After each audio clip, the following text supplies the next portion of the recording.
tell you about Malinowski's thing. Okay, so let's start our first session, which we called Argonauts of the Western Pacific from the perspective of 1922 and 2022. I'm chairing, Marcin Lubaś is discussant. I also would like I took some, some documents, Argonauts of the Western Pacific, the first edition and in fact, this very copy belonged to Felix Gross, Malinowski's student and collaborator, and I got it as present. There is a Polish edition. Unfortunately, this is not the first one. That one that Andrzej Waligórski edited. This is the last one with my introduction from 2006, I think. And the very last book, Andrzej Waligórski's translation of his PhD thesis that he had at London School of Economics written under Bronisław Malinowski's supervision. We managed to translate it and publish in the series how to translate Saved Ethnography by the Ethnographic Museum in Toruń, and also book mentioned already by Kaja Malinowski, Between Two Worlds, the Polish Roots of Anthropological Tradition. I should have also taken 13 volumes of collected works of Malinowski, but I think you understand that was not possible. Okay, so let's start now. Adam Kuper is the first speaker. Adam, eminent historian of anthropology, field worker in South Africa, now associated with London School of Economics, and he will present his paper called Malinowski, a modernist in his way. Please. Thank you, Grażyna. Can people hear me? Can you hear me? Yeah. Okay, thank you. 50 years ago, I was beginning to write a history of British anthropology, about which at the time I knew very, very little. And I had the problem that all historians have: where do you start? And it was, luckily enough, very easy to answer the question. I had to start 50 years earlier, in 1922, which was a magic year for British anthropology because, of course, ʻArgonautsʼ Western Pacific was published. Also, the Andaman Islanders by Radcliffe Brown, who was to be Malinowski's great rival for the leadership of British and indeed European anthropology for a generation, and the abridged version of James George Fraser's The Golden Bough. They all came out in 1922. In 1922 also, the leading ethnographer of Melanesia, W.H.R. Rivers, died. So this was an obvious year to begin, and 1922 is, of course, 100 years ago, and it's a very good time for us to have this discussion, attempt to reevaluate Malinowski. And what I'm going to try and do in this talk is to ask the question, what was new about the Argonauts? Why is it still so important today? And I want to do this by setting it in context of more social sciences, but also general cultural developments at the time. 1922, according to the poet, critic Ezra Pound, was the year one of what he called post-Christian modernism. He was thinking about literature. His magical year began with the publication of James Joyce's Ulysses and ended with the publication of T.S. Eliot's The Waste Land, which, by the way, is full of references to Fraser's Golden Bough. So I want to ask the question, in what sense perhaps can we consider the Argonauts as a modernist work. This kind of ethnography, this new kind of ethnography, fit in with other revolutionary developments in philosophy, in the arts, and in the sciences in the immediate aftermath of World War I. Now, if you look at the leading anthropologists of this period, they are very much engaged with the revolution in the arts in the 1920s. So Rivers himself was a friend of the famous English war poets Robert Graves and Siegfried Sassoon, and he was a pioneering neo-Freudian. In the 1920s, Radcliffe Brown was teaching at the University of Sydney, and he was moving in the leading modern art circles of the city. In Paris, ethnology and surrealism emerged in tandem.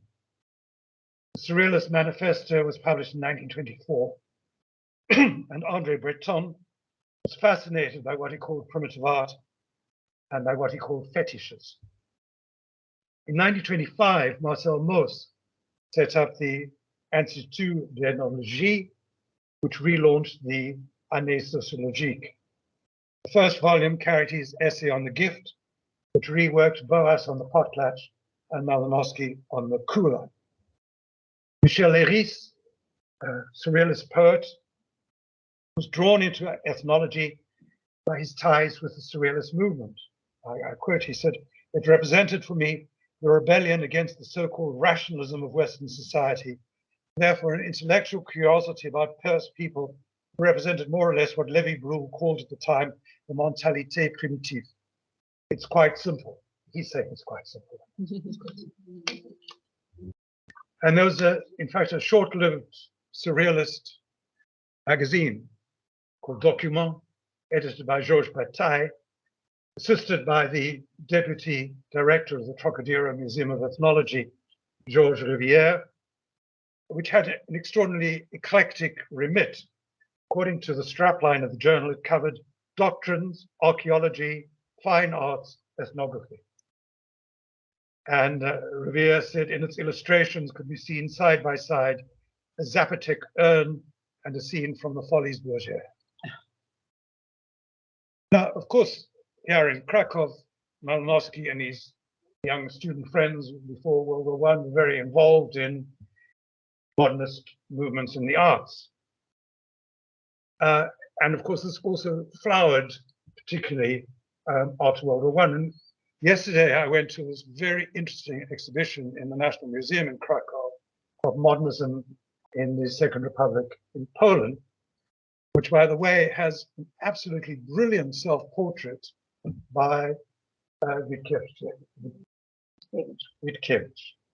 Wonderful. Who, of course, was a poet, an artist, a novelist, and playwright. And in fact, he and Malinowski shared an apartment. And Malinowski, Bronio, let's call him, was dabbling in poetry. His undergraduate dissertation in this university was on Nietzsche's Birth of Tragedy, which explored the structure of mythical narratives. Meanwhile, Sturge became a fan of Fraser, and he drew on the Golden Bough in several plays, and even developed an idiosyncratic theory of totemism. And of course, he accompanied Bronio on the trip to Australia to that fateful meeting of the British Association of Social Science and Art. Between 1910 and 1911, Stas wrote an absurdist proto-surrealist novel, 622 Downfalls of Bungo. And Malinowski featured as Edgar, Duke of Nevermore. And after a series of extraordinary adventures and hair-raising liaisons, the novel tells us, the Duke was deported to New Guinea for certain unheard of crimes he committed in the byways of Whitechapel with a pair of lords. And while he was there, he wrote a brilliant work about the perversions of those supposedly savage peoples contemptuously called Papuans. The book was called The Golden Bough of Pleasure, published by Cambridge University Press. Then the Duke returned to England as a member of the British Association of the Advancement of Science and a Fellow of the Royal Society. The rest of his life was nothing but a series of wild and improbable triumphs. Okay, well, what was modernism about? What is the program? Well, Ezra Pound himself offered the motto, make it new. We all know now that all mottos should be 3 words, so make it new. Ironically, where did he find this motto? He drew it from the French translation of a Confucian anecdote about the first king of the Shang dynasty in the 18th century BC, who had a wash basin inscribed with the maxim, make it new. Quite what they mean by new. Of course, that was naturally disputed. In any case, it's obviously not easy to find common themes between the graphic arts, music, literature, theatre, psychoanalysis, ethnology, physics, and radical political programs. Easier perhaps to say what modernism was against. It was against Christianity, traditional authority, prudery, sexual repression, and classical models in the arts. In short, the modernists were against everything that the English call Victorianism. Of course, the modernist movement was taking different forms in different European centers at the time and in different fields. But I think that it's accepted now, I think this was the senseless slaughter in the trenches of the First World War that swept away classical ideas of civilization and progress and gave modernism a new, exciting impetus. And Malinowski's ʻArgonauts was, among many other things, a product of the Great War. He was stranded in Australia as a result of the outbreak of World War War because he was, as a citizen of the Austro-Hungarian Empire, an enemy alien, but was allowed to do an exceptional period of fieldwork.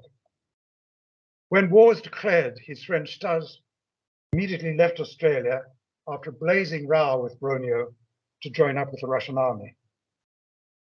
In a diary entry dated Port Moresby, September 20th, 1914, Bronio wrote, "This begins a new epoch in my life, an expedition all on my own to the tropics.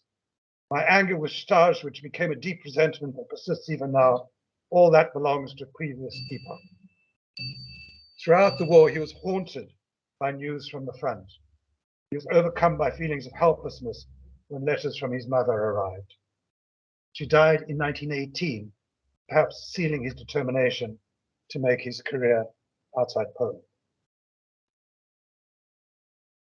But while Malinowski moved in modernist circles in Krakow, accepting for a moment that World War I had, of course, a tremendous impact on his opinions and his sense of himself and his destiny, is it helpful to read the ʻArgonautsʼ as a modernist literary production? After all, Malinowski himself famously said, or is said to have said, that he would be the Conrad of anthropology and Rivers would be the Rider Haggard. This was a bit rough on poor old Rivers because presumably one of the things that Malinowski had in mind was Conrad's expose of imperialism in the Congo as compared to Rider Haggard's gung-ho imperialist novels. Rivers was not, of course, an imperialist. Malinowski's field diaries reveal a fascination with Conrad and perhaps more so with Emile Zola. In the field, he's reading Zola all the time. In August 1917, his fiancée, Elsie, writes to him that she'd begun to read Zola's La Terre. And she said, I quote, "It interested me 100 times more than the Balzac. I see already what you mean about the Zola resembling your own work. It has a tremendous central idea, and everything expresses this idea and has a bearing on it. Nothing seems trivial. Everything is explanatory of the main theme. The reader is not just presented with a jumble of fact, but a philosophy is continually placed before him. It is just the same in your work." That, I think, is the best capsule account I've come across about Malinowski's expository style in the Argonauts. Now, modernism in the arts, of course, ran parallel with developments in philosophy and in the sciences. And Ernst Mach, an Austrian physicist and philosopher, influenced Einstein, became a central figure in the Vienna Circle of Neopositists, and Malinowski wrote his thesis on the ideas of Mach. Mach's influence on Gestalt theory in psychology, on Franz Boas, who wrote his doctoral thesis also in physics on the perception of individual experimenters in the physics of water. All this, I think, is part of the background to Malinowski's critique of Victorian anthropology.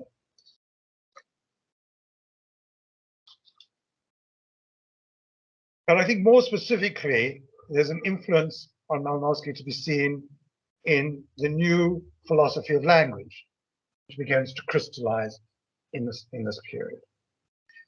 Edmund Leach, was of course a student of Malinowski's, argued that Malinowski was inspired by the pragmatism of William James, which was fashionable in England when Malinowski turned up as a graduate student at the LSE in 1910.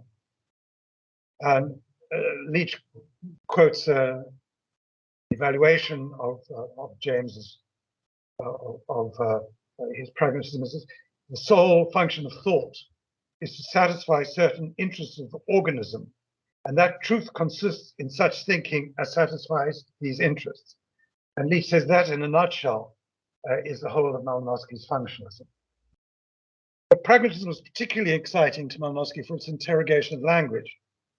Of course, his father was a professor of linguistics in this university, and he was well aware, Malinowski was well aware of new developments in the study of language, but he didn't have in mind the structuralist revolution of Saussure, but rather the pragmatism or pragmatics of Peirce and James, and the development of German linguistics, particularly what was called the situation theory. And so in Argonauts, Malinowski makes language a central theme. He argues that translation is impossible without cultural contextualization. Language is a mode of action. And all this, I think, is, among other things, not unrelated to the publication, also in that magical year 1922, Wittgenstein's Tractatus Logico-Philosophicus, which launched the linguistic turn in British philosophy. The new theory that meaning is all above all a matter of context was given a great impetus by the publication of The Meaning of Meaning, a study of the influence of language upon thought in the science of symbolism, written by a linguist, C.K. Ogden, and a literary critic, I.A. Richards. This book was agreed in the course of a 2-hour chance conversation between Ogden and Richards on the staircase next to the Cavendish Laboratory in Cambridge, where Rutherford was beginning his research on atomic physics. Conversation occurred at 11 p.m. on Armistice Day, 1918, at the moment that everything changed. Immediately after Argonauts appeared, Malinowski was invited to write an appendix to The Meaning of Meaning, where he insisted that the primitive function of language was a mode of action rather than a count. I have no time to go on continue too much, but of course, Malinowski was also terrifically involved by revolutionary new ideas that he picked up on economics and in psychology at Leipzig University, where he studied before he came to England. But we're going to have a talk on Malinowski's influences on economic theory later this morning, so I'm going to skip all that and just try to end up by saying that above all, what made Malinowski's Argonauts new was, of course, something he shared with other new directions in anthropology at the time, forecast by Rivers and Marrett, the leaders of the older generation, who said we must get away from survey studies to engage participant observation research, which will reveal what life is like now in the societies that we're studying. And so in 1922, Malinowski and Brown both announced they're turning their backs on the historical perspective of Victorian anthropology, and they're going to write ethnographies of the here and now. Malinowski introduces also, for the first time, a perspective on the native actors as rational, thinking, utilitarian, self-seeking, opportunistic individuals in the flesh, bourgeois in their preoccupations, even reminiscent, Malinowski says, of Viennese businessmen, in fact, living surprisingly like Europeans, though in different circumstances. So in what way did Argonauts make ethnology new? Observation, ethnographic method, the narrative framework which Malinowski imposes on the Argonauts. But above all, Malinowski introduces a new way of looking at field subjects in ethnology, not as representatives of a half-forgotten past, but of actors in the present. Malinowski also did it all better.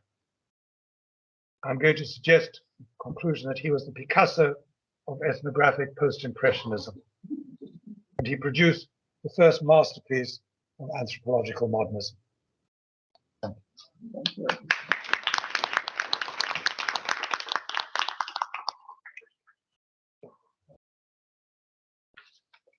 Great, thank you, Adam, very much. Now there will be fragments of Michael Young's Malinowski's biographer,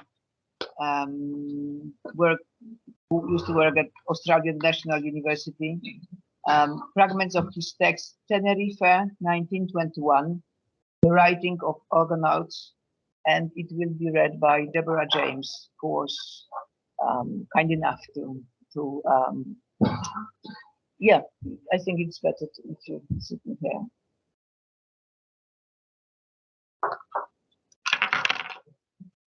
So let us, immerse into Michael's prose. It's really great, and I hope you enjoy. Thank you very much. It's a great privilege and slightly terrifying to be given this task of reading great Michael Young's work. But I feel I've been invited to this since I'm the only woman on this particular panel, but also I'm from the LSE, so I'm acting in that capacity. And this paper was presented at an earlier conference we held in June, also celebrating 100 years. So the paper starts off with a little kind of scene-setting description of Tenerife, 1921, which is where Argonauts was written in a remarkably short period of time. Malinowski, Elsie, and baby Josefa sailed for the Canary Islands in early January 1921, having spent the previous months in London and Edinburgh. Their vessel called at Lisbon, Madeira, and Las Palmas, and they finally disembarked at Puerto de la Cruz in the north coast of Tenerife. In contrast to the dry southern portion of the island, the north is green and fertile, moistened by the trade winds and notable for its vineyards, orange groves, and banana plantations. And this is the beautiful setting in which the Argonauts was written.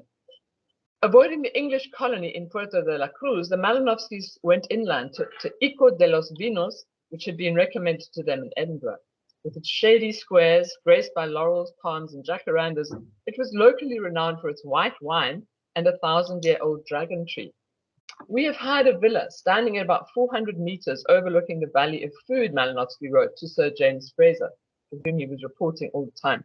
We have also 2 Spanish servants, and we live quite comfortably on very little indeed, which gives you an insight into what very little indeed could indeed purchase in those days. Still, you could have 2 servants. Perched above the terraced slopes, El Boquin was their house, a rambling terracotta roof villa at least 2 centuries old, which commanded an estate of 17 hectares. There were banana groves, goats roamed around, The villa had a kitchen on the ground floor and various rooms. Throughout the villa, uneven wooden floors sloped erratically. Water had to be drawn from a nearby well. Cooking and heating was provided by wood-burning stoves. Lighting by paraffin. Teams musst du dir runterladen, dann geht's vielleicht. Okay. No competition. So Malinowski created a compact study for himself in one of the two narrow balconies that jutted from one side of the of the villa. Okay, moving on to the next little excerpt. Just to point out that the kula was an ambitious enough project in itself, but he was still saying that this is a preliminary account of intertribal trading and sailing, and it was the subject matter of the LSE lectures that he had given quite shortly before that. We must bear in mind Malinowski's method of working based on what is known of his daily habits. He was not an early riser by choice, so he would begin work after breakfast at about 10 o'clock, then break for lunch at about 2, and then continue until about 7 in the evening. Sometimes he would have had a siesta in the evening, followed by a fairly late dinner, so there's a whole daily kind of routine laid out here, but this would have allowed for about 8 or 9 hours of writing per day. We also need to consider, very important in this paper, Elsie's role as an amanuensis whenever her mothering tasks allowed. With 2 criadas, that's the domestic servants in the household, Antonia and Dolores, Elsie was released from the drudgery of housework and constant baby care. Her main assistance when she gave it would have consisted in taking down his dictation in longhand, correcting his English as she went.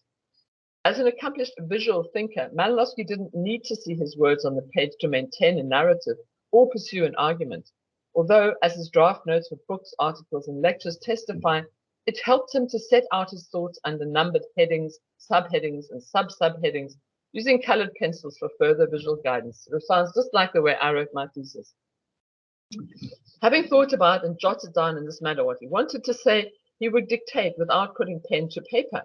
This explained the fact that many chapters of the Argonauts manuscript are actually in Elsie's hand. He spoke and she wrote. After all, she had helped him to write up the Trobriand ethnography as early as 1917, when he was assembling a rough draft of a monumental monograph on Kiribina that he eventually abandoned. So he abandoned that and instead he wrote Argonauts. With 3 or more years' practice of serving Bronio in this way, Elsie must have become quite accomplished at polishing his prose as she took down his dictation, but he didn't actually acknowledge her, as we will be hearing. He then had to address the question of publication. In a gently manipulative move, Malinowski advised Fraser in his February letter that he had already contacted Macmillan, I'll wait for it, okay, which was Fraser's publisher, telling them that you have done me the honor of listening to my lectures and that therefore you know my material. And he hoped Fraser would put in a word or 2 in his favors. I think I've done the same thing when I was younger as well. He had informed Macmillan that by late April his manuscript would be ready with a map or 2, tables, and some 50 illustrations. I think a publication ought to be really a paying proposition, he told Fraser. That is, if a firm like Macmillan's take it, and if some publicity is given to it in the press. I believe in the value of my stuff, and naturally I would like that it should be read. Moreover, I am now very much in need of becoming known, and even, if possible, of earning a few pounds. I believe that if Macmillan published it for me, even on the worst financial terms, i.e. half profits, I might get something out of it. Forgive me putting it so directly and crudely, but since I am making bold enough to ask your help in this manner, this is best. Fraser did write to George Macmillan and spoke about the novelty of the book and said, I consider him, this is Malinowski, decidedly the ablest, most philosophical, and most penetrating of the younger anthropologists with whom I'm acquainted. Macmillan agreed to look at it, and while it helped, they said in their letter to him, to know what a high opinion I have of him, the trouble is that however good these anthropological books may be, it is very difficult to get a sale for them under present conditions. Well, they should have thought twice about that, I think. Anyway, so Macmillan wrote back in a very equivocal manner. Malinowski told Fraser he was disappointed, and this is a quote, that a type of scientific work which has to be done now or never, and which entails at present real sacrifices, for there is no career for an ethnologist, few endowments, and the work itself is hard, that it should even be difficult to find a publisher for it is discouraging. But nowadays, culture is considered altogether a useless luxury. He was showing impatience. Whenever he completed a task at top speed, he expected the world to respond with similar alacrity. He'd barely completed the manuscript and was already despondent because the first publisher he approached had said, in effect, "We must proceed with caution." He seemed to be expecting that Macmillan would welcome his baby with open arms. But his pessimism was not misjudged, and Macmillan did turn the book down. It was, they said, very well written and had scientific value, but it was not popular enough to pay. And eventually it was published by Routledge. So, Kula, A Tale of Native Enterprise and Adventure in the South Seas, is what it was called, traces in an episodic fashion the contours of an overseas Kula expedition, which many of you know a lot about, so I won't talk about this in too much detail. But what Michael Young says is, the very strangeness of the Kula must strike the reader, not least the sheer elegance of its basic model, as Adam was just saying. A system of ceremonial exchange in which shell necklaces circulate clockwise and arm shells anti-clockwise around a ring of a dozen islands with an outer perimeter of approximately 750 miles, in which these curious ornaments exalt and confer dignity on the men who temporarily possess them. In the Trobriand idiom, the movement of Kula valuables between partners is along roads or paths, that is, keda, whether on land or over the sea. The metaphor that Malinowski employs is a liquid one. The flow of Kula valuables is sometimes a trickle, sometimes a flood, while his trope refers to eddies, currents, and leaks within the larger Kula ring. The system is not only exotic, but beautiful in the way that a chess game or an orchestral symphony can be aesthetically satisfying. Partly game, partly ritual, partly economic exchange, partly serious political pursuit where men may triumph or die, the Kula operated in such a marvelously intricate way that no individual genius could have devised. A social institution par excellence, it depended on the more or less harmonized, more or less conscious acts of those who self-interestedly kept the interminable cycle of transactions in motion. The Kula is greater than the sum of its transactions, bigger than the totality of its participants, who numbered, after all, a mere few thousand souls. Kula traders formed not a community, but rather a guild, an association of men and a few women of a certain rank, who respected the same rules, followed the same protocols, and strove for the same ends across village and tribal boundaries. As a political institution, the Kula was an elegant solution to maintaining the peace of the market for the exchange and barter of essential commodities. The men of a village who crewed a canoe to visit potentially hostile foreign shores were internally divided in their competitive desire for Kula valuables, and for the duration of their stay, each was under the protection of his own foreign host, allied with their exchange partner against fellow villagers. Such countervailing relationships created, to cite Max Gluckman, who was Malinowski's later pupil, a kind of peace in the feud. Although Malinowski frequently refers to theory, its place in ʻArgonautsʼ is ambiguous. He clearly wished to avoid overloading his book with theory in case it deterred the general reader. As he had told Fraser, he hoped it would be a paying proposition. What he did not tell Fraser was that ethnography in this literary mode would also serve his ambition to become a man of letters, a Conrad of anthropology, as Adam just pointed out.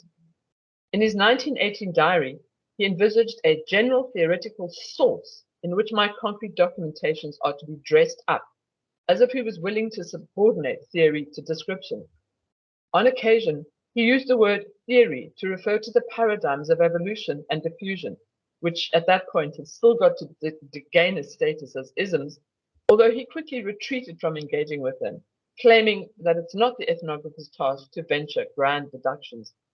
I cannot enter into any theoretical speculations myself, he announced at the end of the book. This was a protestation of a methodological puritanism which some have regarded as an abdication of scientific responsibility. His methodological purity or puritanism forbade historical speculation in particular. All questions of origins, of development, or history of the institutions have been rigorously ruled out of this work.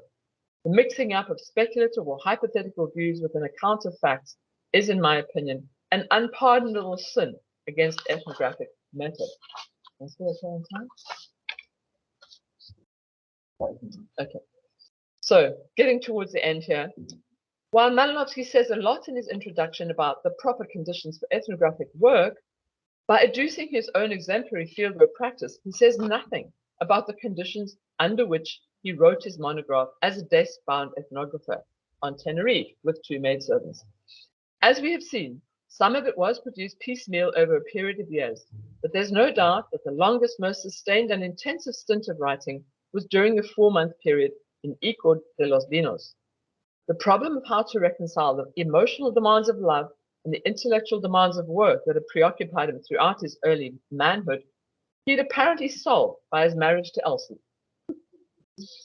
The proper conditions for the final crafting of ʻArgonautsʼ appear to have been happily settled ones in an environment of Spanish Canary culture, more domestic than erotic.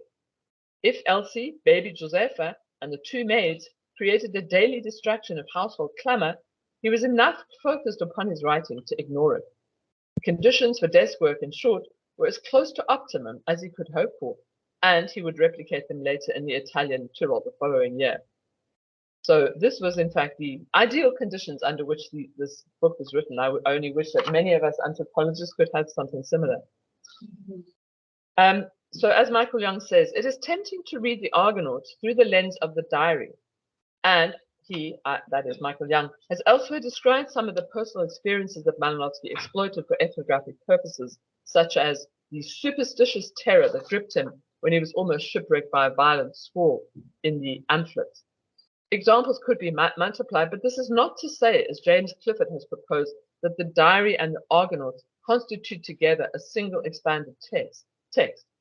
I, that is Michael, am more inclined to agree with Raymond Firth, who says this judgment is to overlook the years that elapsed between them and the fact that they were written for very different purposes under very different conditions.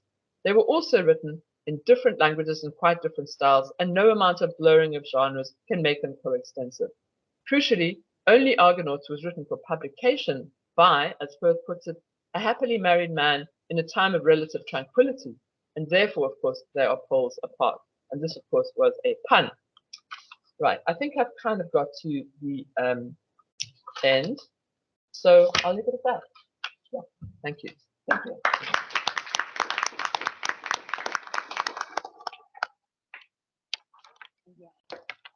Thank you very much, Deborah, for reading Michael's. I think that this makes a very good context to our discussions and the context of writing ʻArgonautsʼ and all this. And now, thanks to the technology and this makes us to move to New Guinea and ask Linus Digim'rina, a professor at the University of Papua New Guinea, Trobriand himself, and also a field worker there, to present his paper, Gimwala and Kula, Malinowski's Trobriand Economics of Today. The floor is yours, Linus. Well, thank you very much, Professor Grażyna, for your kind invitation. Yeah. Just a short note. The topic that appeared in the book of abstracts, that was the earlier one, but then I changed to the title as you see before you. I think that's on Gimwala and Kula of Malinowski's Trobriand Economics today. I'm afraid my presentation will be pretty narrow, in the sense like it's looking from within and just taking an aspect of Malinowski's treatment of economics and economic debate in his writing and writings for Argonauts of Western Pacific. So, taking this to a cultural notion, Gimwala on one hand, and kula on the other. There are so many other terms that come under those two notions or general topics, Gimwala and kula. By the way, Malinowski committed an unfortunate grammatical error in using Gimwali, which is the verb, instead of Gimwala, and so Gimwali got publicized throughout, even to this day. It appears like a harmless grammatical error. On the other hand, it's a bit irksome for the Boyowa or Trobriand speakers. Nonetheless, what Malinowski took out and recognized and used in describing the economic patterns and economic behavior and the activities that go with it, by simply invoking the two cultural notions in Gimwala and kula, was accurate enough. Among so many of the local terminologies, you could add on up to 12 or more. Rara, Hokwara, Wasi, Pepin, Tuila, the list goes on. They all come under the rubrics, the economic rubric of Gimwala and kula. There is a ditty which is very popular among the children. It's not as popular anymore, but especially during my time and before, where the children will dance in a circle and recite the lyrics of this particular ditty, in which the lyrics represented two items. One is a fish, kurokatakar. The other is a variety of yam called luplaku. Okay, by citing these two, they will dance around, and the lyrics end almost saying that if you combine that yam, roasted yam, together with the roasted fish, that would be the natural treat, natural food. In other words, the cultural imagery is an exchange between this variety of yam luplaku with a particular fish called katakalo.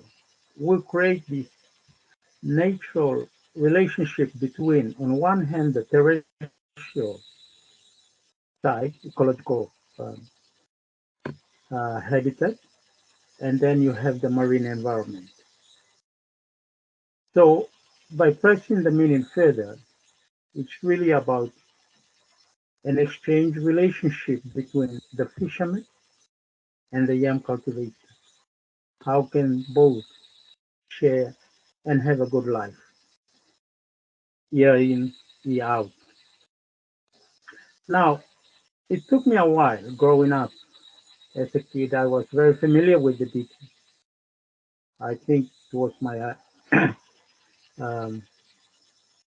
middle age stage, then I realized the real meaning behind that particular song. It's all about exchange relations and sharing of goods in order to sustain the life of the average Trobriand Islander. Last year, Dr. Sergio Derillo published through the Smithsonian what one would describe as a book of myths and legends from the Trobriand Islands. This was a collection of derelicts when he was in the Trobriand Islands doing it for his doctorate dissertation.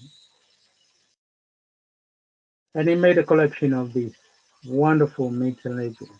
thankfully,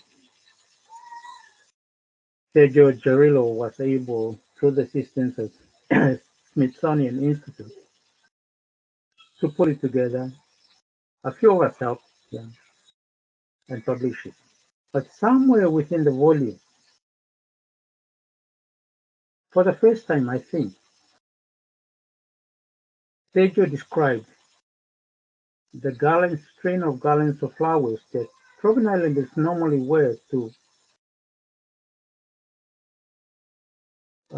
enhance their youthfulness, their appearance, and participate in the great cultural festivals, including Melamala, or just as a guest.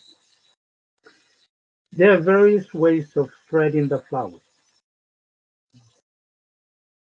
If you ever come across a thread of flowers, these Boetia flowers, whereby the petals, two sets of petals, are set against each other, facing each other in an opposing position, like a polarity. This, we call it meeting, simply put in English. But in the local language, we call it tuya bojeta. Tuya is the threading. Bo refers to the garland of flowers. Kata is the intercourse. Social, not necessarily exclusively sexual in terms of meaning. So it is quite common, a feature, whenever you see arriving guests in a kula expedition in particular, men in particular, but women as well, would wear a string of flowers that is spread deliberately in that way. This is an invitation to the partner, kula partners, for for instance, to come forward for trade. My partner, here I am. I'm presenting myself. Where's my tape? Where's my wali? Or where's my necklace? In other words, I'm here to negotiate. I'm here to trade. And I intend to walk away with the goods. So this little decoration is a kind of expression, a language. Unfortunately, that was missed by a lot of the ethnographers, yes, like many other subtle cultural representations. So this was one of them. But it goes down to the basis of trade and exchange. So Gimwala and kula seem to be providing the underlying meaning, underlying procedural um, requirements, and also the kind of event that is to be chosen through which one could establish a exchange relationship with another partner or a group. Whether you go into Gimwala or whether you go into kula depends on how you want to approach it. In other words, the kind of strategy you want. So what did Malinowski recognize in Gimwala? Malinowski did not miss the underlying meaning of Gimwala. It did not miss. I think he was perfect in picking up the underlying meaning of Gimwala. Gimwala is simply put as perches, two perches. In the terminology of the field of anthropology, you might as well use the word bata, except that bata is a bit restrictive. It's too direct, and it truncates any further relationship or potential for relationships between the parties involved. But in Gimwala, Malinowski recognized that It's all about exchange. The beauty about Gimwala in the Trobriand Islands and the meaning, the cultural meaning behind it is that it appears like you can purchase an item just like the items on the shelf in the trade store or shopping market, supermarket. But it's not exactly like that. The Trobriand Gimwala, which Malinowski used several examples to explain and define Gimwala, is basically about exchange. So you have an item, you exchange with the other, and that's it. There shouldn't be any pursuit of such subsequent relationship. However, it doesn't completely cut off the potential. Whether a person decides not to pursue and establish a long-term relationship of exchange with the partner or the group, it's really up to them. So the moment people take on the potential to continue that relationship, it elevates the level of exchange from Gimwala to something else. And that's where I was trying to um, recall several other words, whether it's pepene, whether it's hatuil, whether it's hatuil, whether it's to do with birth, whether it's to do with marriage, whether it's to do with death, whether it's to do with kula, whether it's to do with garden cultivation, fishing, etc. In all these various activities, there is a place for Gimwala. Whichever action you wish to take, you take it. Now,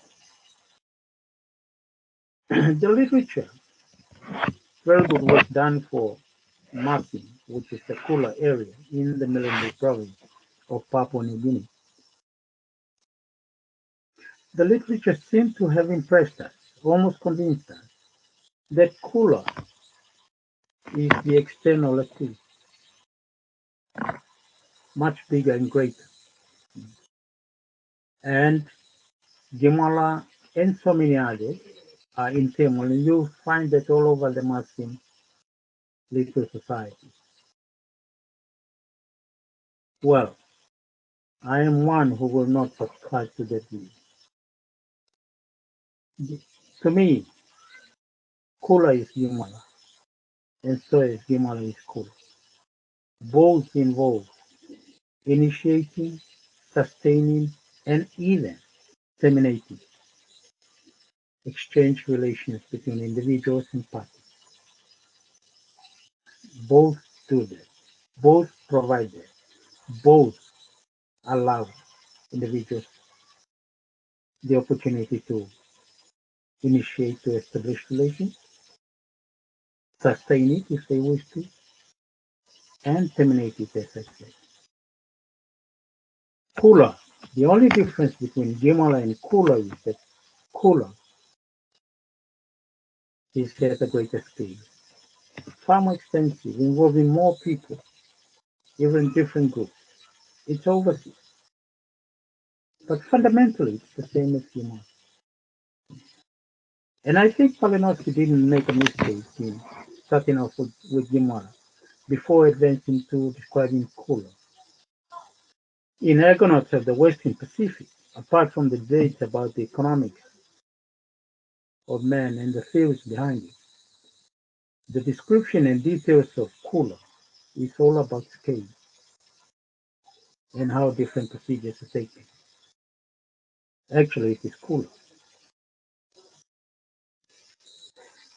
So, this is my recognition of Malinowski's contribution within Argonauts of the Western Pacific. More recently, in about 2021 December, and also in May this year, 2022, I spent a fair bit of time with the paramount chief of the Trobriand Islands, usually seated around his feet with a few other relatives of his, brothers, nephews mostly, a few in-laws, and the senior wife of the two he had. We would go over almost like reflecting and pondering of the power, the authority, and the aura of paramount chief, the Tabalu clan, or Dala lineage rather. Almost inevitably, Malinowski's work and documentation became our benchmark as a point to start from and reflecting coming there.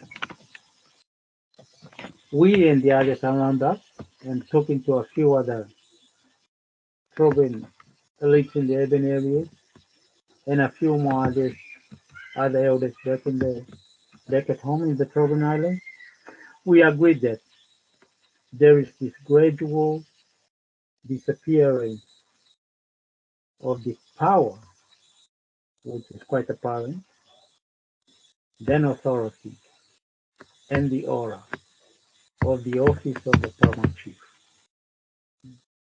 The current paramount chief is physically quite frail. He's not as strong as before. He's beginning to relinquish some of his roles, such as adjudicating over conflicting claims of places, names, titles, land, especially. But that aside, I think in our discussions we commonly recognize that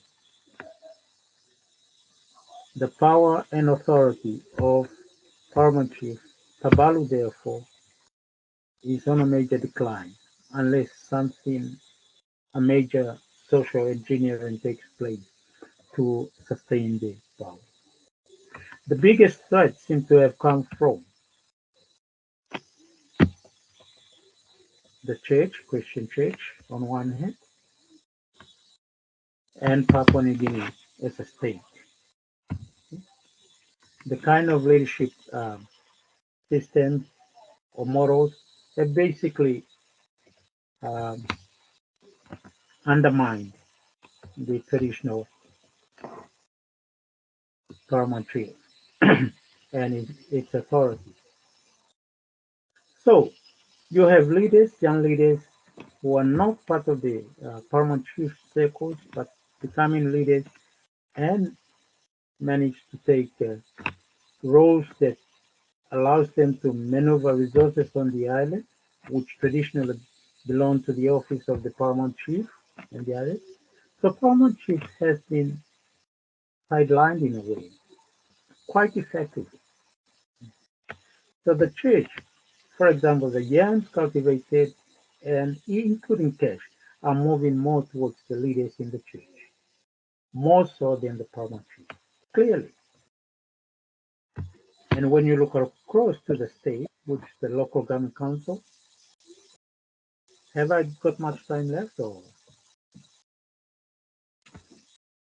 I'm afraid, Linus, we have to finish now. Right. Because Right. you know we have Yes. our schedule tight. But Thank you. thank you very much. Let me finish off by saying Yeah. this. Okay. The changes undermining the authority of the chief is basically a swing of the operation control to another platform, which is the church on one hand, and the state on the other hand, with the new leader. The methods of maintaining power is still being derived from the old um, principles and rationale recognized and described by Malinowski, which was Gimwala and kula. I'm sorry I went over time. I'll stop there. Thank you. Thank you very much.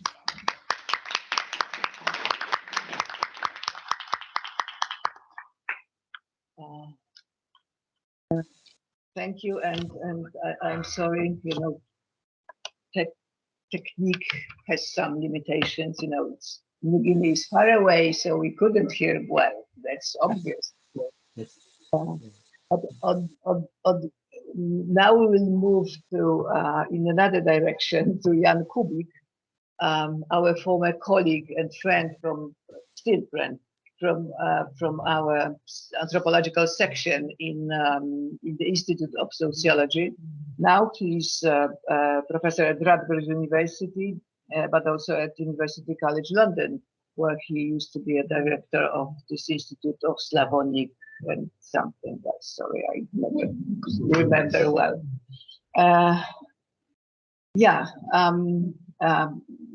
Jan will speak, the title is Situational Analysis as the Primary Method in the Study of Culture and Power Politics. Malinowski's study of the imponderabilia of actual life and beyond. Kuba, go on. Okay, can you hear me? Yes, okay, that's wonderful. Well, thank you so much for this invitation and opportunity. It is a great pleasure and honor to come back, although unfortunately not in person. This is the place where I started my love affair with Malinowski and anthropology. And so, yeah, I'm particularly delighted. Also, since the spirit of modernism was mentioned, I am afraid that in a way, the context of what has been already said, it is a little bit of Monty Python's, and now for something completely different. But I think that's very much one of the elements of modernist spirit. So over time, I ended up in between disciplines, and I am now employed in the Department of Political Science. But my interest has been always the same. I think the relationship between culture and power, or culture and politics, it is no doubt an interdisciplinary terrain. And when I was asked to participate in this session, I started thinking about to what degree is Malinowski still relevant for the area of my work, the relationship between culture and power, and what are the lessons that are still alive 100 years after the publication of the Argonauts. So as everybody, I guess, in anthropology, I was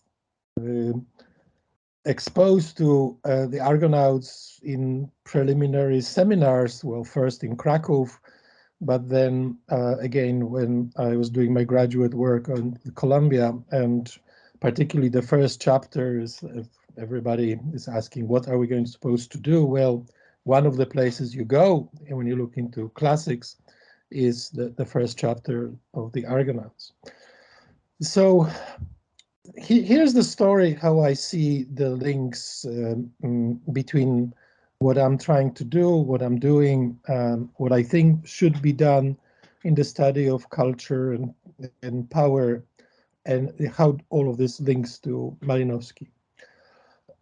Anthropological sensitivity and ethnography bring to the study of politics you often neglected focus on microprocesses. Who does what to whom and how needs to be studied as a sequence of interactions between actual actors. It is not the study of the relationships between variables, but actual people doing something in a certain sequence. The sequences that are sometimes mundane, sometimes ceremonial, reveal but also lead to the change of the structural features of the political field. Alexander and Smith, two sociologists who are very much influenced by the spirit about which I will talk in a moment, of the specific kind of analysis, write that culture regulates social structure in concrete, temporally defined event sequences. So people who do event analysis, for example, in historically oriented political science, will recognize this admonition as something that is very familiar to them.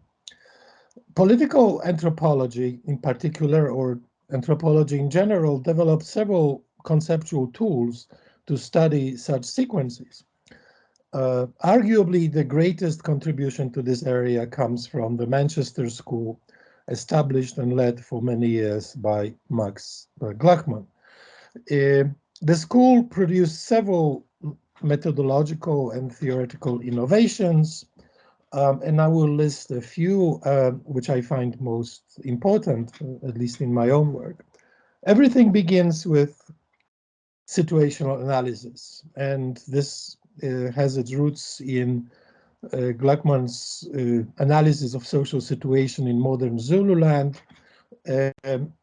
particularly its part, most famous part, known simply as the bridge, which is the analysis of the situation, a specific encounter between the white elite and local elite and the commoners, and a very complex, actually, social event that reveals, among other things, social structure and the conflict in it. Gluckman was, of course, known for his scathing critique. I mean, many things, but he, among other things, the scathing critique of the dynamics of cultural change, in which he simply rejected Malinowski's late theorizing. This is the book, The Dynamics of Cultural Change, is published posthumously as an unfinished work in a way, but this was something we've already talked about in Krakow, that this theoretical attempt failed. Bruce Kapfer sees the main point of Gluckman's critique in the following words. Malinowski betrayed his own great methodological contribution of long-term intensive participant fieldwork. But I think that, well, it's not a new idea, that in the methodological prescriptions concerning the fieldwork, you find also quite important theoretical ideas. What happens later with situational analysis, it is developed in several directions, perhaps most famously by Victor Turner in the concept of social drama, with the concept that identifies 4 stages of the development during the crisis situation. It has been employed broadly in various disciplines, from sociology to political science. I used it, for example, years ago to analyze the events of the Polish Roundtable, which was the breakthrough that brought about the downfall of communism in Poland, and later contributed to the whole process in the whole Soviet bloc. The concept clearly also is reflected in cultural sociology developed by Jeffrey Alexander.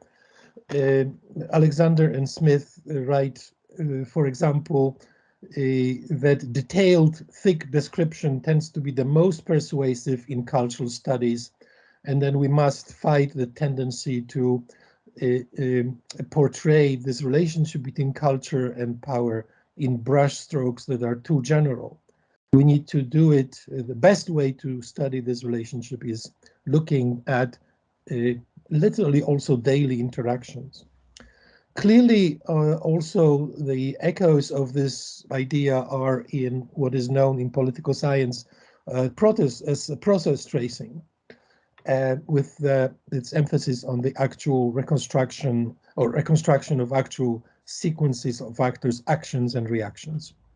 I don't want to go there, and I have not managed to read enough, so I'm not sure really what is the relationship between Clifford Geertz's famous essay, his most famous essay, The Deep Play Notes on the Balinese Cockfight, and the situational analysis. The insights and the ideas are very similar, but last night I very quickly ran the word check on the whole interpretations of cultures, and the name Gluckman is not mentioned even once in the whole book.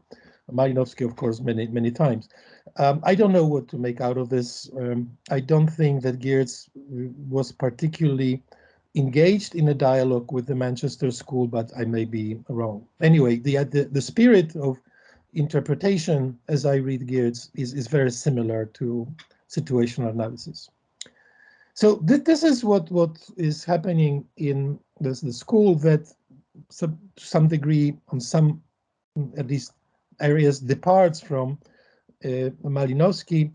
Gluckman is famous, of course, for his emphasis on conflict and rituals of rebellion and all those things, which are inspired by Marx, which of course cannot be more theoretically different than functionalism, that kind of relentlessly tries to look for equilibrium and explain the continuity.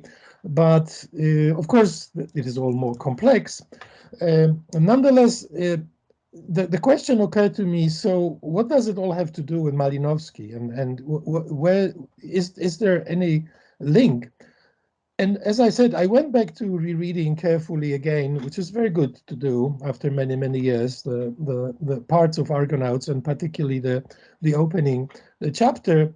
And in this opening chapter, I will remind everybody, Malinowski, perhaps somewhat famously, if you remember that, says that the job, the goal of ethnographic fieldwork must be concentrated on answering three questions, or three sort of, he calls it three avenues of research. First, we need to study the organization of the tribe and the anatomy of its culture. I'm reading from my notes. The method must be of concrete statistical documentation and must be recorded in firm, clear outline.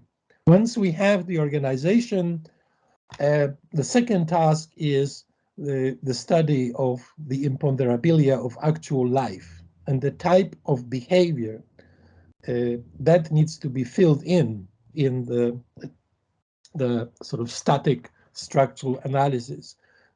We have to collect through data, through minute, detailed observations in the form of some sort of ethnographic diary, made possible by close contact with native life.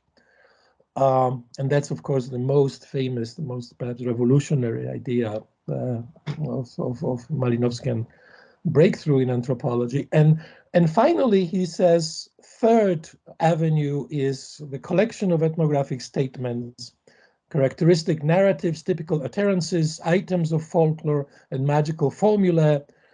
And all of this constitutes corpus inscriptionum. And here comes the very important phrase, document of native mentality. After rereading all of this, I am struck how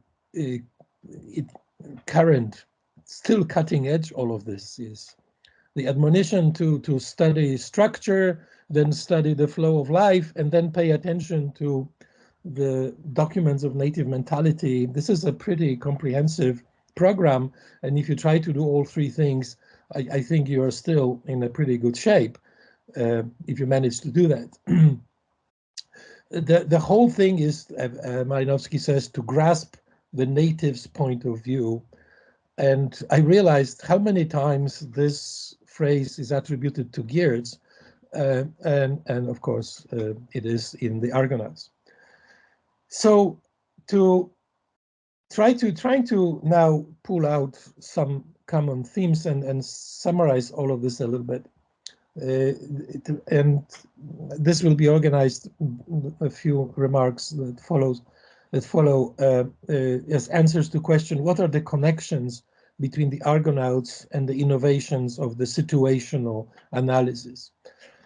Well, first is the concern with observing the way the social and particularly the political, given my interest, are produced and reproduced via sequences of mundane or extraordinary rituals, interactions. And all of this has its roots in the innovations that Malinowski made to anthropological method and his early mid-range theorizing, I guess, that's how we could describe it. Second, Malinowski's idea of connecting one, structure or organization, two, flow of everyday life, and three, cultural scripts of native mentality, as I mentioned earlier, has withstood the test of time exceptionally well. It has clearly inspired or presaged the modes of analysis proposed by Turner, Geertz, or Alexander, who in turn are pretty seminal thinkers, setting both anthropology and sociology on the specific paths. Three, it is clear that Malinowski gives us a very productive and still useful methodological instruction of how to study the interaction between politics and culture. Again, this triad of structure, everyday life, and scripts, I think it's still pretty valid and important. But there is more. What you find in reading Argonauts is the emphasis on study the what could be called politics, or more generally the flow of the everyday, and the idea that politics transpires on many levels, that power is exercised on many different spaces. Foucault talks about capillary analysis of power. All of this, one can argue, has roots already in the Argonauts, in the way the whole thing is set up. It is this attention to, as Malinowski says in many places, tedious job of observing day in, day out how life flows in order to substantiate certain generalizations about, for example, the relationship of power and so on. Next thing is the emphasis on the macro-micro interrelationships. That think that anthropology constantly, I wouldn't say struggles with, but is constantly engaged in understanding of the impact of the events and power structures outside of a small scale situation we study as a matter of ethnographic routine. So when you look at the methodology of the bridge, whose roots I see in the Argonauts, you can clearly identify the significance of that bringing the elements of both macro and micro scales. And Kuper again talks that Malinowski's methodological innovation was further turned to the purpose of creating a more scientifically valid ethnography that we know, but as well as being the one which could penetrate into the dynamics of modernity and its effects on the small-scale societies.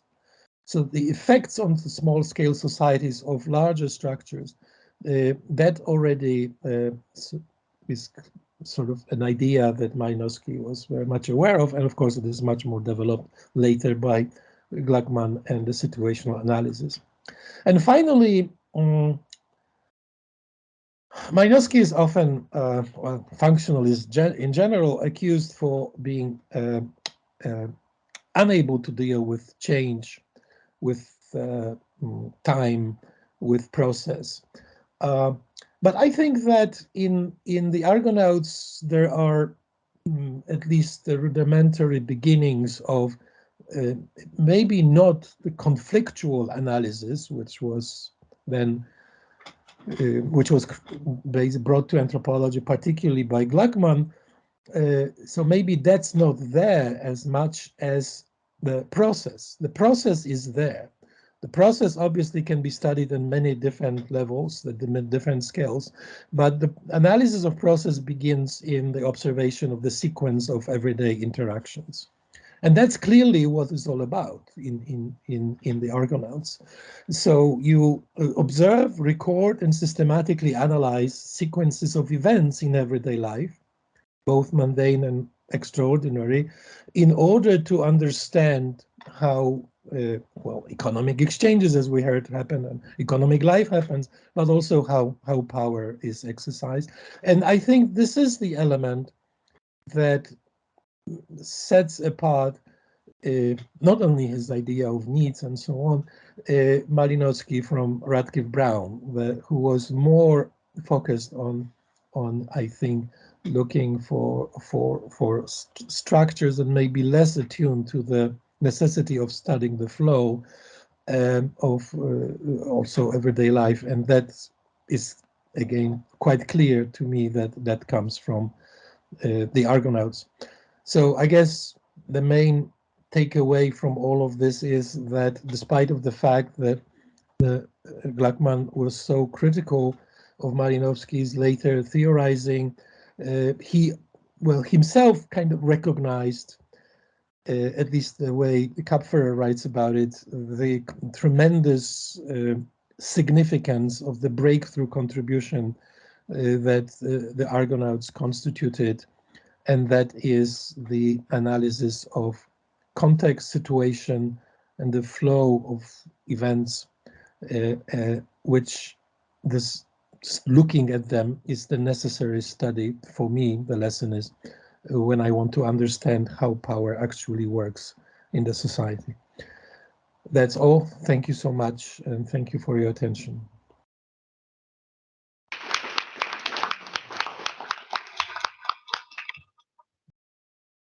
Yeah, thank you very much.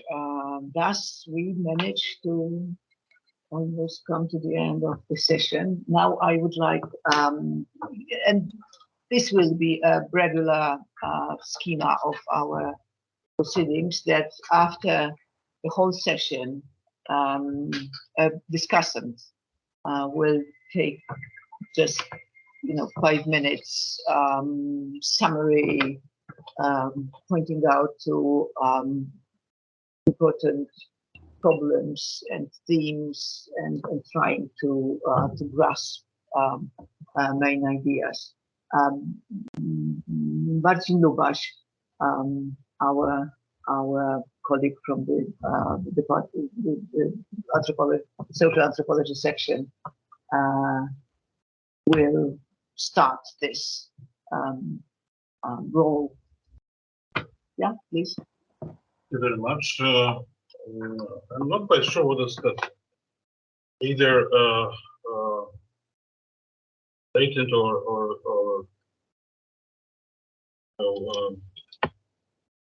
what is the function of discussant? Because sometimes it seems to be that there are people who are supposed to stimulate discussion, which is not the otherwise very stimulating.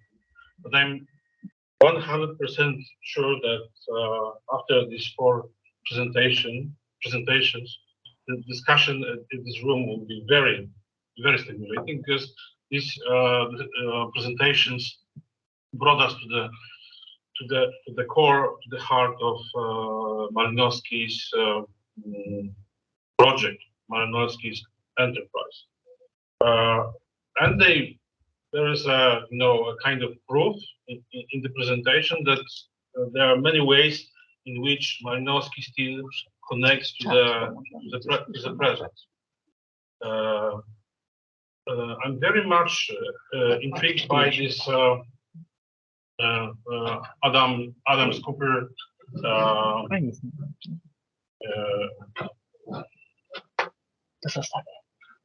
to this idea of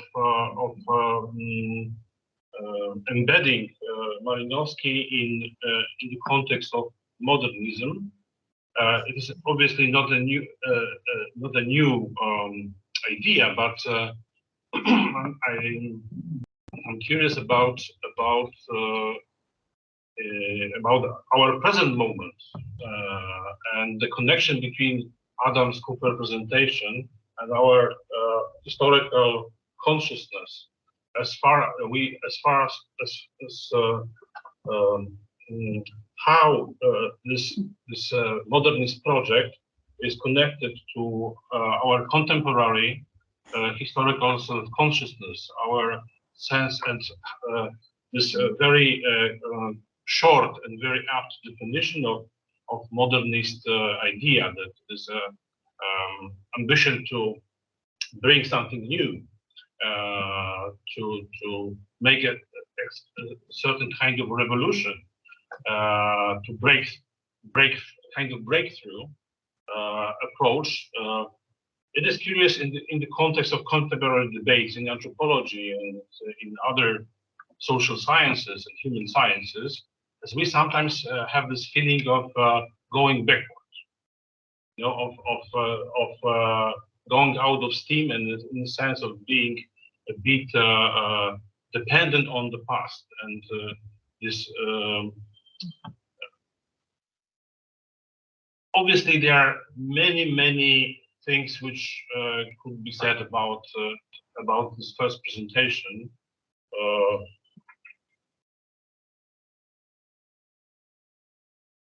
I was making notes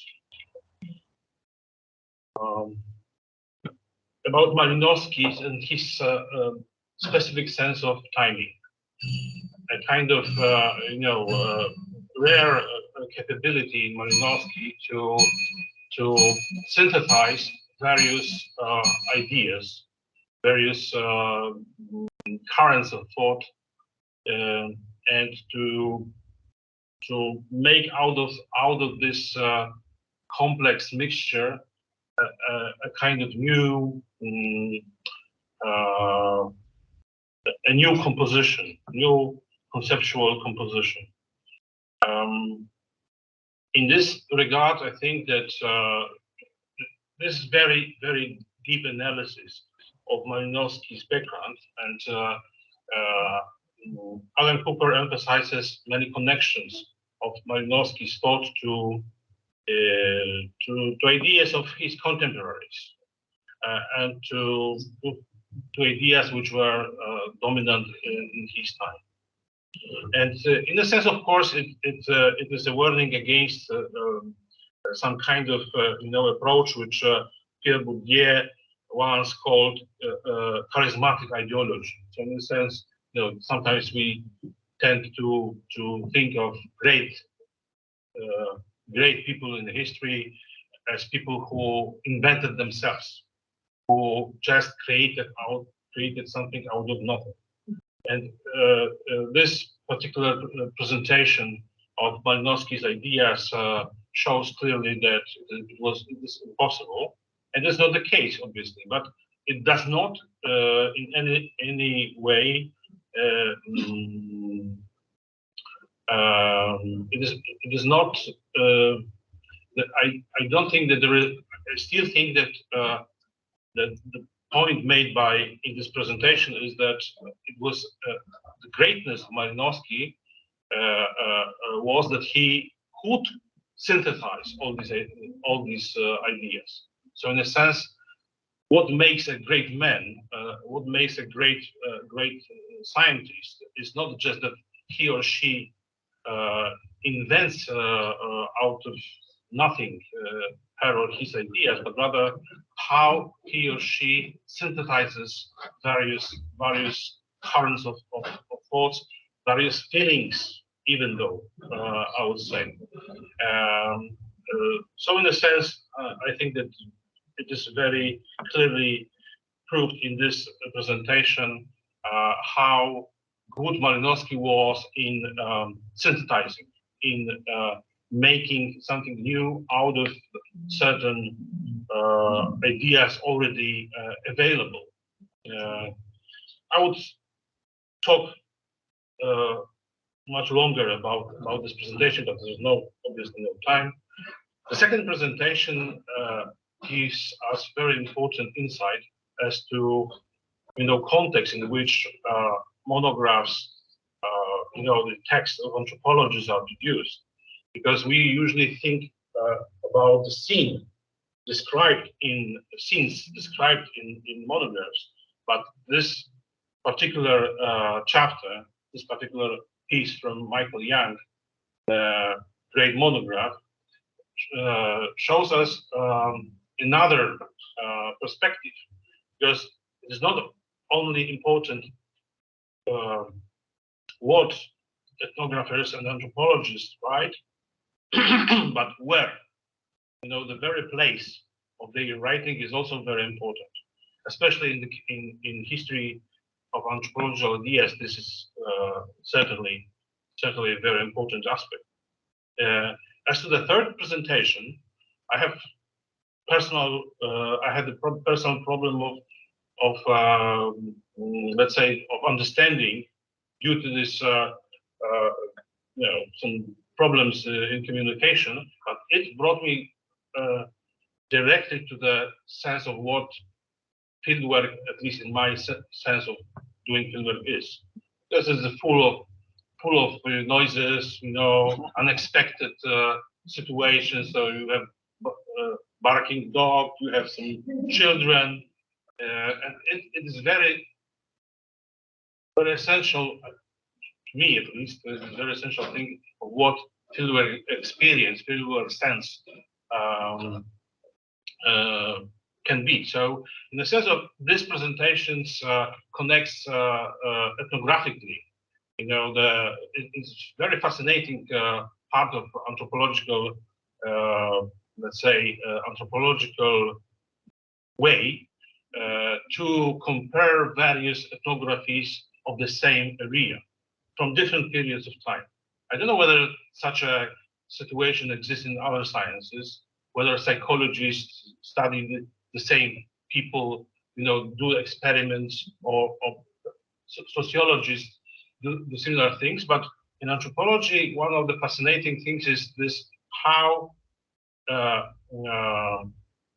new generations of ethnographers engage in the work of previous generations of ethnographers. So, in a sense, you know, how old monographs stimulate new approaches to ethnography, new sensitivities, new observations. So, in a sense, obviously, you know, this exemplar type of ethnographies like the Newer or the Trobriand Islanders or some other, we would find on some other peoples in the world map, which so much drew attention of anthropologists. But this specifically, I was very much afraid of before listening to this presentation, how critical news may be of Malinowski's monograph, because, you know, sometimes these let's say all these critiques of other anthropologists are very you know, they sometimes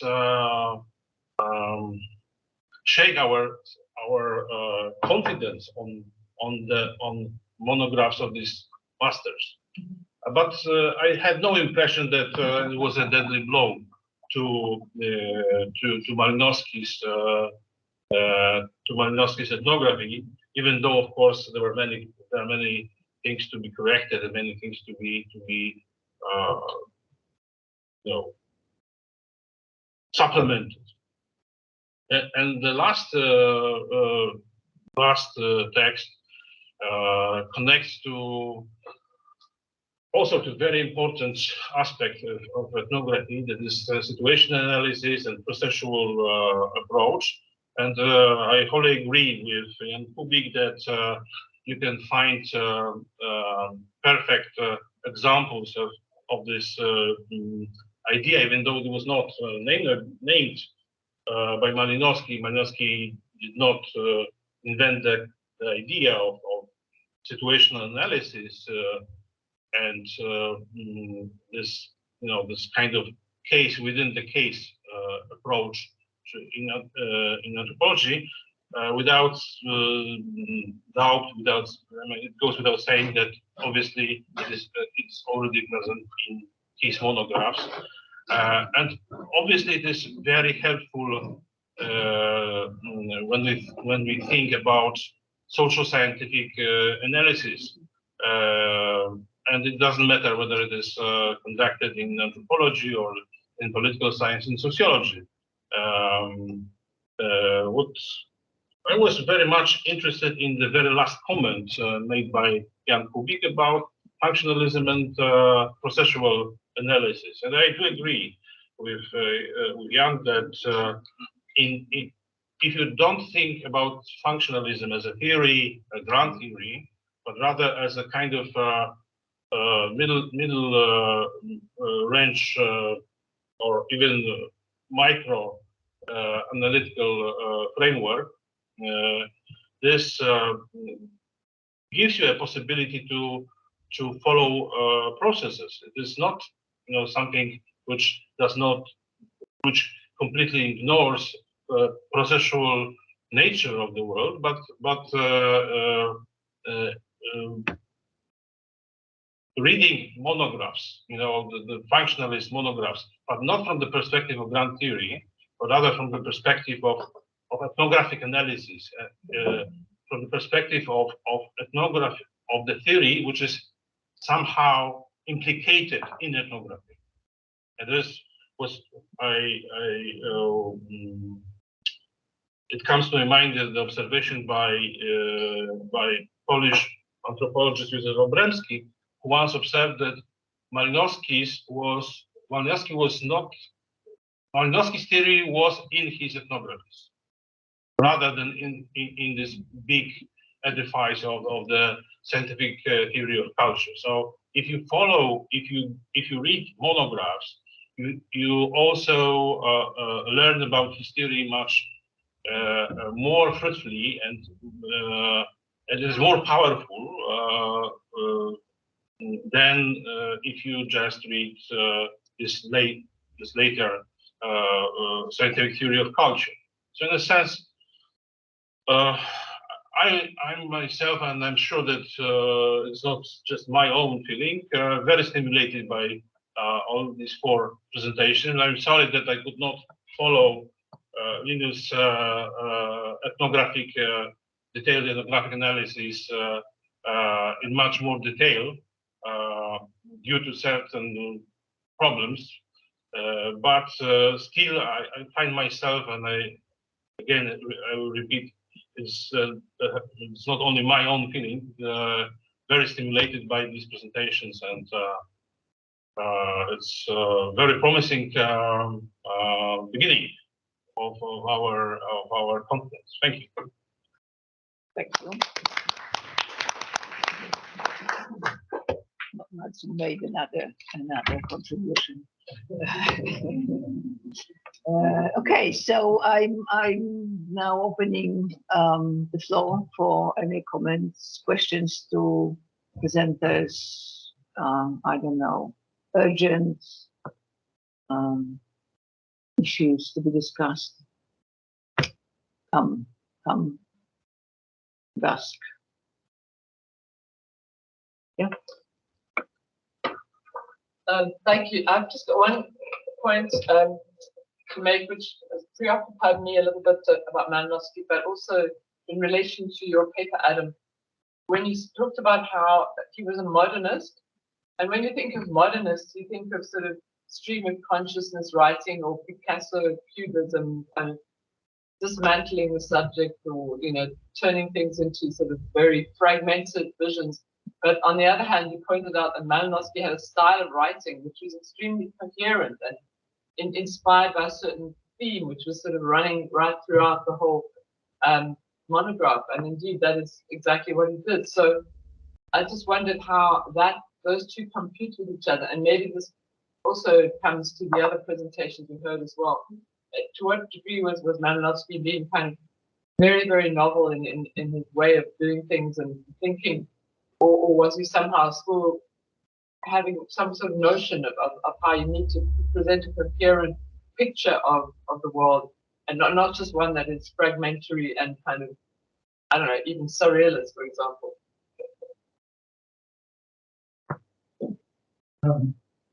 Could you go closer to the microphone? Yeah, and switch it on. Thank you. Yes, thank you, Deborah. You're quite right, of course.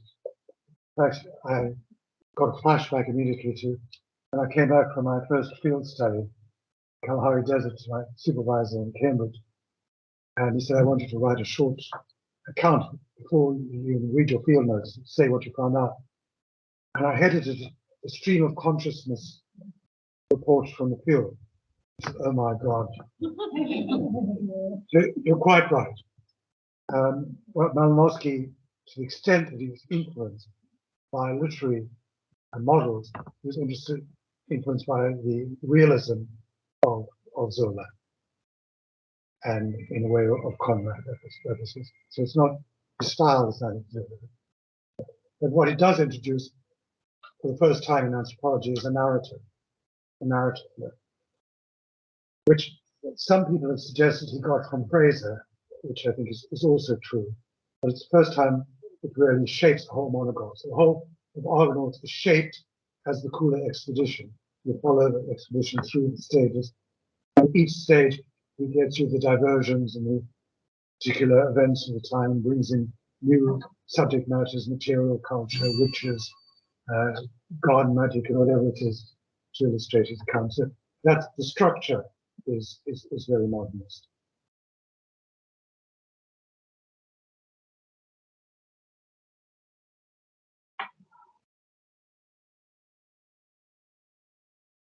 Any more questions? Yeah.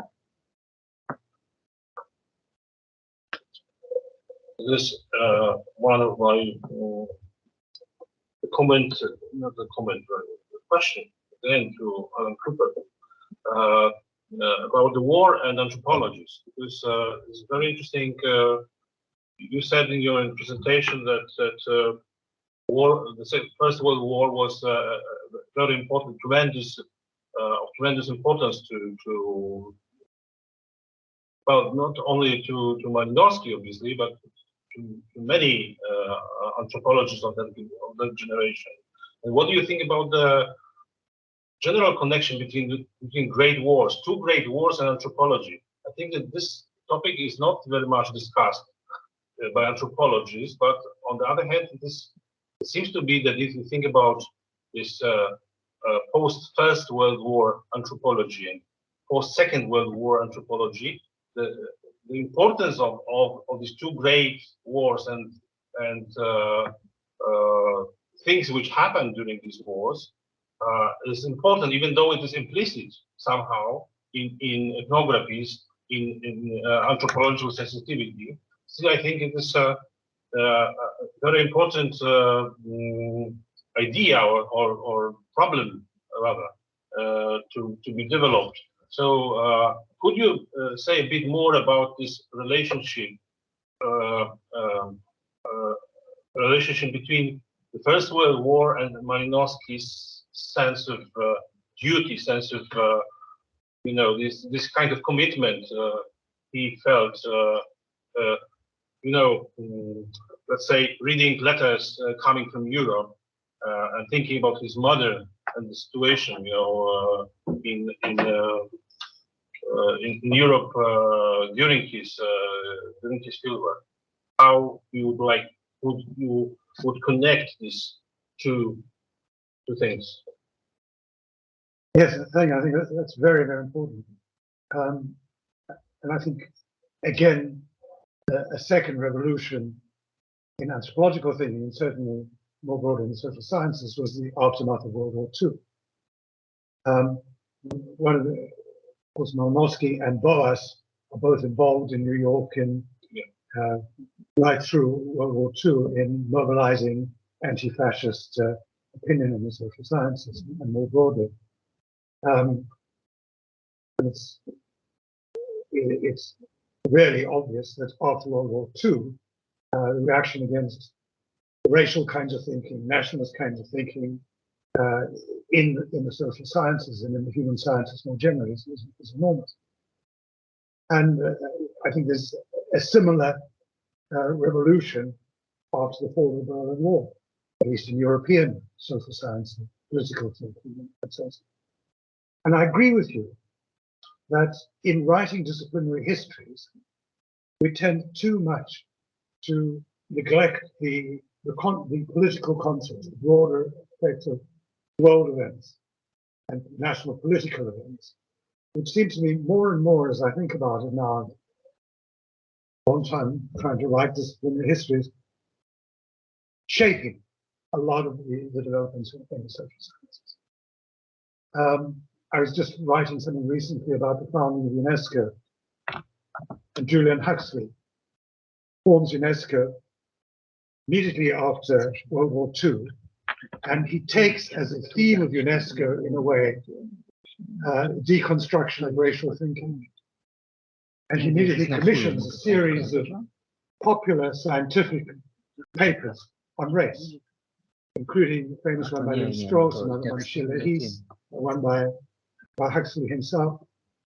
And so I think that it makes an obvious point, but it's neglected. Disciplinary histories have to be set in broader world political circumstances. Thank you. Yeah, Jan Kubik is raising his hand. So could you, yeah, please. Yeah, no, I just want to add to that, which is something that we perhaps know, but it is important to point it out in the context of building institutions in terms of crisis. Malinowski is the person behind the foundation of the Polish Institute of Arts and Sciences in New York.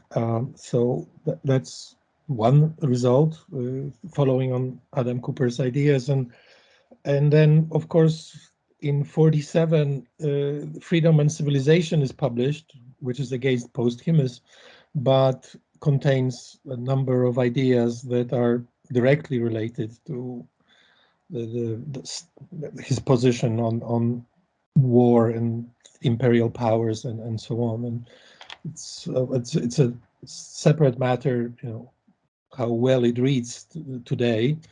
But clearly he was very much felt the obligation that he needed to be engaged immediately. Can I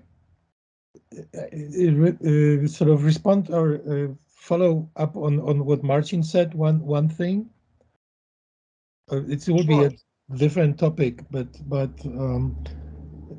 Marcin mentioned that a very important idea of the relationship between functionalism's inability to deal with change and processual analysis, right? So that's, of course, this whole debate. And what occurred to me is, perhaps because I was rereading some of Kupfer's comments on all of this, is that one of the first and very influential Gluckman's book had the title Order and Rebellion. And then Turner wrote his first, I think, book is Schism and Continuity. It's like the reversed order, right? So, but clearly they're struggling with the topic of order, disorder, and so on. And then, which takes me to the point that in the final stage of social drama, according to Turner, you have reintegration. Of course, he says not always, right? And reintegration would be some of expression of conviction that things eventually get to some new equilibrium.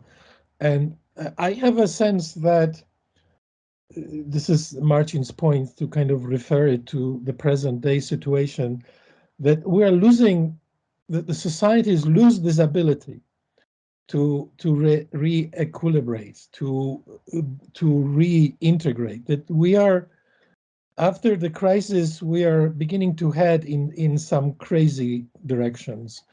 And therefore the insights of the schism and rebellion seem to be winning the day at the moment. So maybe our theorizing should be more open. You never know which way it will go. And for a moment, we thought that we are in the world that will be able to find balances at sort of new levels, but I am much less pessimistic at the moment. And finally, a question to Linus, because I think it's an incredibly important what I've learned from the talk, but I want to make sure that I understood. First, okay, so is the verb and the noun difference, right? So you say Gimwali is the verb and Gimwala should be a proper noun. But more importantly, this is pretty revolutionary, but if I understand correctly, you say that the mixing of ceremonial and pragmatic dimension in Gimwala and kula is roughly the same. The difference between them is scale. Is this a takeaway from what you were saying?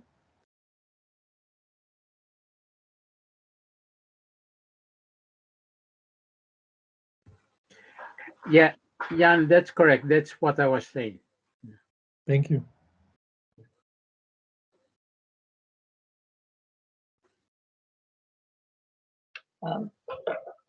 Yeah, so if Linus is already in, I would like to ask you,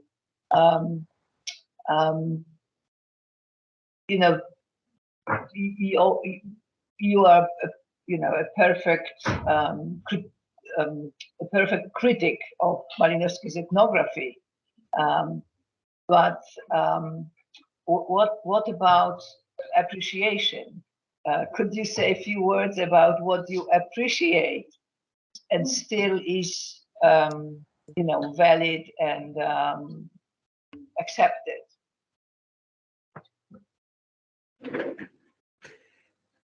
I think the final analysis of my presentation is really an appreciation of Malinowski's ability to recognize the underlying functions or rationale. I really think the real meaning behind the principles of Gimwala, and that it has lived on, it hasn't changed. What Malinowski recognized has not changed. What changed is the details, application, and certain dimensions of operation. But otherwise, the intentions and the way you want to apply them pretty much remain the same. Yeah. So I guess after 100 years since Malinowski's recognition of a useful cultural notion to express the way people exchange goods in order to represent the relations, whether to continue or stop, has not changed. It's just done. The details are different, yeah, in some way, one way or the other, but the guiding rules remain. And that to me is the appreciation of Malinowski's recognition of a very important cultural notion, which helps to sustain the lives, or if you like, the cultural, the cultural drive of this group of people. Yeah, thank you very much, Linus. Any other questions or comments or anything? If not, yeah. Oh, sorry. Thank you. I have a short question for Jan Kubik. A week ago, during the Congress of Polish Sociological Association, you presented a paper on populism, on plenary session on populism and authoritarian regimes. And my question is about methodology, because we are looking for legacy of Bronisław Malinowski, how we use his thoughts, methods, theory, and so on. So do you personally find and use inspirations of Malinowski, for instance, in combining, in your research on populism, for instance, combining the macro and micro scale, and for instance, reconstructing cultural scripts of native mentality in post-communist societies who are so prone to populism? Thank you. Well, absolutely. That's why when I was invited by Grażyna and others to participate in this event, I was excited, but first I had no clue what I'm going to say, because I've moved away from those things, regrettably perhaps, but that's, like other things popped up. And yes, I'm working on the rise of right-wing and right-wing populism in particular over the last few years. But then I realized that it is exactly what is missing, that understanding those things, understanding the people, first of all, who support right-wing populists or neo-fascism. I mean, the Italian elections yesterday, the Swedish elections a few days ago, what's happening in Poland and Hungary. We still need to know more why people find those political options attractive.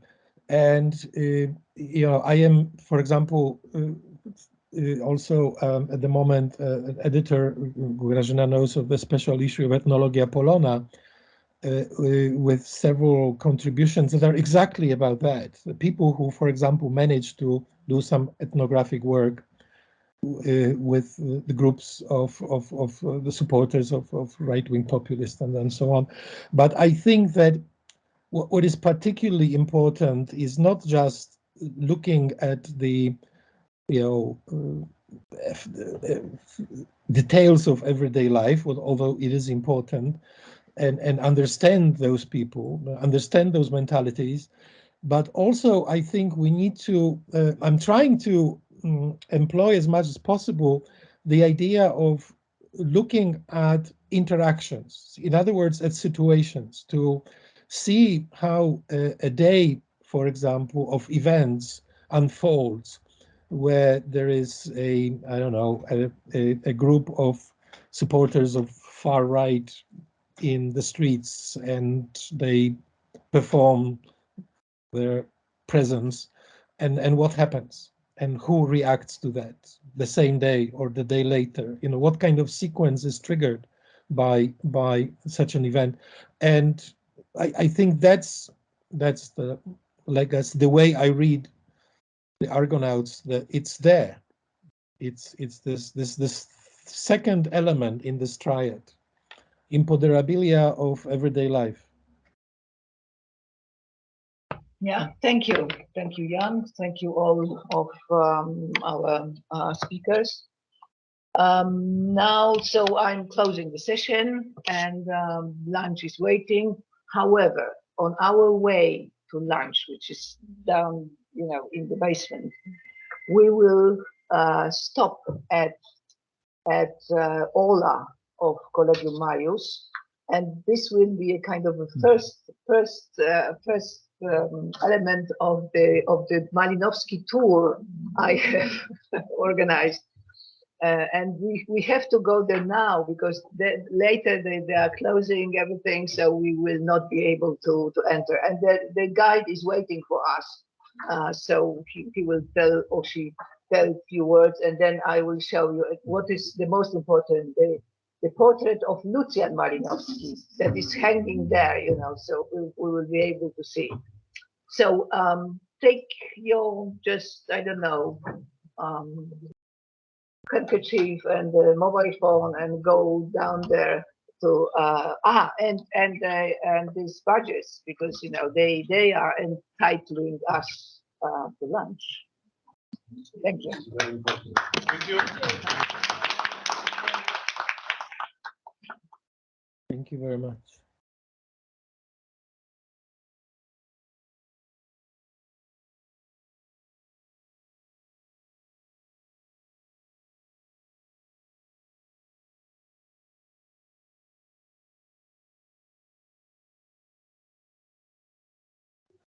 Jesteś, Kuba, tam?